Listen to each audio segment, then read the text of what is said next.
नमस्कार दोस्तों, स्वागत है आपका जड़धारी क्लासेस में। आज हम आपके लिए बायोलॉजी के 30 महत्वपूर्ण क्वेश्चन लाए हैं जो कि आने वाले पशुधन प्रसार अधिकारी एग्जाम के लिए मोस्ट इम्पोर्टेंट साबित होंगे।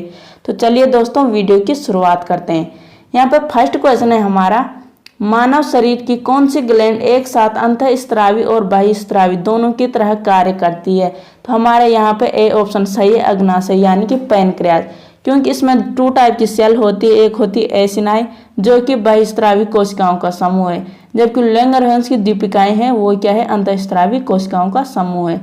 दूसरा क्वेश्चन है यहाँ पे हमारा, पुष्पीय पौधों में यानी एंजियोस्पर्म प्लांट में इंडोस्पर्म होता है? तो हमारे यहाँ पे बी ऑप्शन सही है, त्रिगुणित यानी ट्रिप्लोइड। तो जो ये इंडोस्पर्म है ये बनता कैसे है, थोड़ा मैं ये बता दूं आपको। जब एक मेल गेमेट जब पोलर न्यूक्लियस से फ्यूजन करता है तो वहाँ पे एक ट्रिप्लोइड स्ट्रक्चर बनता है जिसे कि इंडोस्पर्म कहते हैं। तीसरा क्वेश्चन है यहाँ पे, परागकोश का सबसे भीतरी स्तर टेपिटम का कार्य है? तो जो टेपिटम का कार्य है वो क्या है, माइक्रोस्पोरेंजियम जो सेल्स रहती है उन्हें पोषण प्रदान करता है। तो डी ऑप्शन यहाँ पे सही है। चौथा क्वेश्चन है हमारे यहाँ पे, हरे नारियल का दूधिया पानी है? तो हमारे यहाँ पे सी ऑप्शन सही है, तरल एंडोस्पर्म। पांचवा क्वेश्चन है हमारे यहाँ पे, वायु द्वारा होने वाली परागण यानी कि पोलिनेशन की प्रक्रिया को क्या कहते हैं? तो हमारे यहाँ पे बी ऑप्शन सही है, एनिमोफिली। जबकि अगर जल द्वारा जो परागण होता है उसे कहते हैं हाइड्रोफिली। यदि कीट द्वारा पोलिनेशन होता है तो इसे कहते हैं एंटोमोफिली। अगर पक्षी द्वारा पोलिनेशन होता है तो उसे कहते हैं ओरिनोथोफिली। और अगर स्नेल यानी कि घेंगा द्वारा जो पोलिनेशन होता है उसे कहते हैं मेलिकोफिली। तो इन्हें सबको माइंड में रख लेने, क्योंकि इनमें से किसी से भी क्वेश्चन बन सकता है। यहाँ पे 6वां क्वेश्चन है, डबल फर्टिलाइजेशन लक्षण है? तो जो ये डबल फर्टिलाइजेशन है ये है एंजियोस्पर्म का लक्षण। तो बी ऑप्शन यहाँ पे सही है। ये डबल फर्टिलाइजेशन होता क्या है ये थोड़ा बता दूं आपको। जब एक मेल गेमेट यानी कि एन अगर जब 2 पोलर न्यूक्लियाई यानी कि 2n से जब फ्यूजन करता है तो एक 3n यानी कि ट्रिप्लोइड स्ट्रक्चर बनता है जिसे एंडोस्पर्म कहते हैं। जब दूसरा मेल गेमेट अगर एक एग सेल यानी कि जो हैप्लॉइड रहती है उससे अगर फ्यूजन करता है तो एक 2n स्ट्रक्चर यानी कि जाइगोट बनता है। तो यहाँ पे क्या हो रहा है, 2 बार फर्टिलाइजेशन हो रहा है, एक बार एंडोस्पर्म बना एक बार जाइगोट बन रहा है। तो इसीलिए इसे डबल फर्टिलाइजेशन कहते हैं, क्योंकि यहाँ पे 2 बार फर्टिलाइजेशन हो रहा है। 7वां क्वेश्चन है यहाँ पर, काली क्रांति संबंधित है? तो जो काली क्रांति है वो है बायोडीजल से संबंधित। तो यहाँ पे सी ऑप्शन सही है। 8वां क्वेश्चन है यहाँ पर, नर और मादा फूल विभिन्न पौधों डायोसियस प्लांट पर जीनोगैमी सुनिश्चित करने के लिए मौजूद है? तो हमारे यहाँ पे ए ऑप्शन सही है, पपीता यानी पपैया। तो जीनोगैमी होता क्या है, जीनोगैमी होता है एक ही जाति के 2 प्लांट्स के मध्य पोलिनेशन होता है जब, तो उसे कहते हैं जीनोगैमी। तो पपीता में क्या होता है, जीनोगैमी होता है। क्यों होता है, क्योंकि ये क्या है, डायसियस प्लांट यानी कि इसमें जो male and female reproductive part है वो क्या है, अलग अलग प्लांट में होते हैं। तो इसीलिए इसमें 2 प्लांट के मध्य क्या होता है, पोलिनेशन होता है। 9वां क्वेश्चन है यहाँ पे, परागनल के यानी कि पोलन ट्यूब का कार्य है? तो पोलन ट्यूब का कार्य है नर युग्मक वाहक, यानी कि सी ऑप्शन यहाँ पे सही है। ये क्या करती है, पोलन ट्यूब में 2 मेल गेमेट होते हैं, ये एम्ब्रियो तक ले जाने का कार्य करती है मेल गेमेट को। 10वां क्वेश्चन है यहाँ पे, गोट ऑफ सिटी कौन सी नस्ल को कहा जाता है?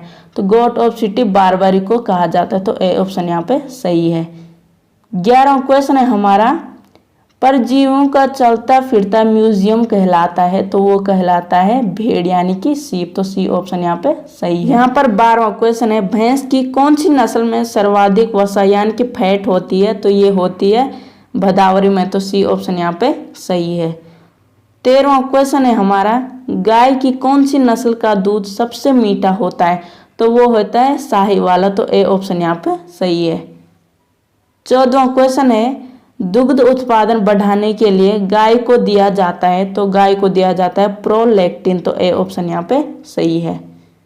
15वां क्वेश्चन है, उच्चतम प्रकार की गलीचा ऊन भेड़ की कौन सी नस्ल से प्राप्त होती है? वो होती है सोनड़ी। तो डी ऑप्शन यहाँ पे सही है। 16वां क्वेश्चन है हमारे यहाँ पे, हरित बाली रोग किस फसल से संबंधित है? तो जो हरित बाली रोग है वो है बाजरा से संबंधित, तो सी ऑप्शन यहाँ पे सही है। यहाँ पर 17वां क्वेश्चन है, इनमें से कौन सा असंगत है? तो हमने यहाँ पे असंगत चुनना है, तो ए ऑप्शन यहाँ पे है हरित क्रांति संबंधित है खाद्यान्न से, तो ये भी सही है।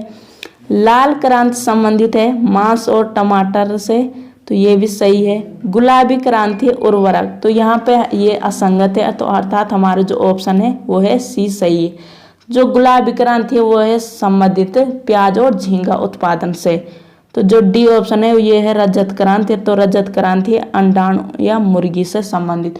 तो इनको सबको ध्यान रख लेना कि जो हरित क्रांति है वो खाद्यान्न से, लाल क्रांति मांस और टमाटर से, जो गुलाबी क्रांति है वो है झींगा और प्याज उत्पादन से, और रजत क्रांति अंडा और मुर्गी उत्पादन से। 18वां क्वेश्चन है यहाँ पे, भारत में सबसे ज्यादा कौन सी मिट्टी पाई जाती है? तो भारत में एल्यूवियल मिट्टी सबसे ज्यादा पाई जाती है, तो डी ऑप्शन सही है। यहाँ पर 19वां क्वेश्चन है, सॉइल यानी कि मिट्टी में सर्वाधिक अम्ल छोड़ने वाला उर्वरक है, तो जो सर्वाधिक मिट्टी छोड़ने वाला उर्वरक है वो है अमोनियम सल्फेट, तो ए ऑप्शन यहाँ पे सही है। 20वां क्वेश्चन है, पीली क्रांति का संबंध है, तो पीली क्रांति का संबंध है तिलहन से, तो डी ऑप्शन यहाँ पे सही है। 21वां क्वेश्चन है हमारे यहाँ पे, ओव्यूल का इंटेगुमेंट किसके अंदर परिवर्तित यानी ट्रांसफॉर्म हो जाता है? तो ये हो जाता है सीड कोट में, तो यहाँ पे बी ऑप्शन सही है। जो ओव्यूल होता है वो सीड में परिवर्तित होता है, जबकि जो ओवरी होती है ये फ्रूट में कन्वर्ट होती है, तो ये इनमें से भी पूछा जा सकता है आपको।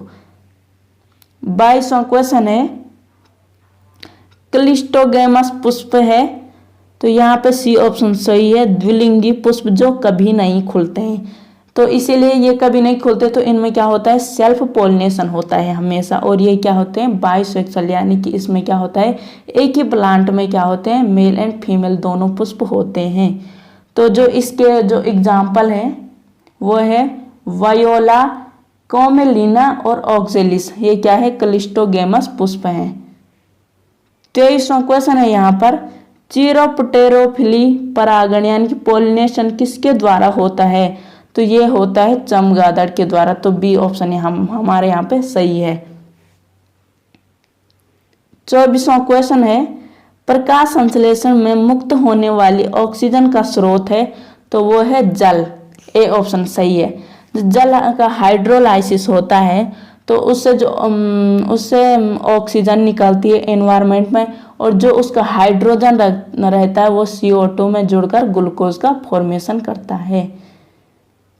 25वां क्वेश्चन है यहाँ पे, प्रकाश तंत्र फर्स्ट यानी कि फोटो सिस्टम फर्स्ट का अभिक्रिया केंद्र है, तो जो फोटो सिस्टम फर्स्ट का अभिक्रिया केंद्र है वो है P700, तो यहाँ पे ए ऑप्शन सही है। जबकि जो फोटो सिस्टम सेकंड है उसका जो अभिक्रिया का केंद्रक है वो है P68। यहाँ पर 26वां क्वेश्चन है, परिपक्व पॉलीगोनम प्रकार के भ्रूण कोश यानी एम्ब्रियोसक में पाए जाते हैं, तो यहाँ पे ए ऑप्शन सही है 7 कोशिकाएं तथा 8 केंद्रक। 27वां क्वेश्चन है यहाँ पर, आवर्तबीजी पादपों के पराग मात्र कोशिका द्वारा परिपक्व नर युग्मक बनाते हैं, तो ये बनाते हैं एक अर्धसूत्री और 2 समसूत्री विभाजन द्वारा, तो यहाँ पर सी ऑप्शन सही है। 28वां क्वेश्चन है यहाँ पर, पुष्पी पादपों में नर युग्मक यानी मेल गैमीट का निर्माण निम्न में होता है, तो वो होता है ए ऑप्शन यहाँ पे सही है जनन कोशिका यानी कि जेनरेटिव सेल। जेनरेटिव सेल जो होती है वो पोलन ग्रेन के अंदर रहती है, और उसमें माइटोसिस होता है जिससे कि 2 मेल गैमीट का फॉर्मेशन होता है। 29वां क्वेश्चन है यहाँ पर, लीची फल का खाने योग्य भाग होता है, तो जो लीची होता है उसका खाने योग्य भाग होता है एरिल, तो यहाँ पे बी ऑप्शन सही है। लास्ट क्वेश्चन है यहाँ पर, किस प्रकार के पैरेन्काइमा में क्लोरोफिल होता है, तो यहाँ पे हमारा बी ऑप्शन सही है क्लोरेन्काइमा। जो क्लोरेन्काइमा होता है उसमें क्लोरोफिल होता है और ये फोटोसिंथेसिस में हेल्प करता है। जो ये एरेन्काइमा ये पाया जाता है जलीय पौधों में, जो कि उनके लिए तैरने में मदद करता है।